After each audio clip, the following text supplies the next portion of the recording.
జీవనాడి పోలవరం 72% పూర్తయింది. 2020 నాటికి 21 నాటికి పూర్తి అయిపోయింది.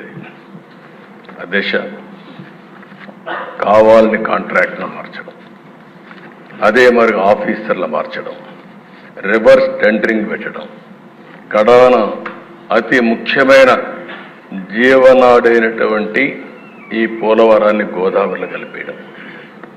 ఇప్పుడు మళ్ళీ డయాఫామ్ వాల్ నుంచి స్టార్ట్ కావాలి, కాఫర్ డ్యాముల నుంచి మళ్ళా మనం పని ప్రారంభించాలి. ఇది కూడా మనం మనస్ఫూర్తిగా ధన్యవాదాలు చెప్పాలి. కేంద్రం ఈరోజు బడ్జెట్లో చెప్పినప్పుడు పోలవరాన్ని వీలైనంత తొందరలో పూర్తి చేస్తామని నిర్దిష్టమైన హామీ ఇచ్చారు. వారికి మనస్ఫూర్తిగా ఈ వీడియో కానీ మీకు నచ్చినట్లయితే లైక్, కామెంట్, షేర్ చేయండి. మరిన్ని అప్డేట్స్ కోసం సబ్స్క్రైబ్ చేయండి.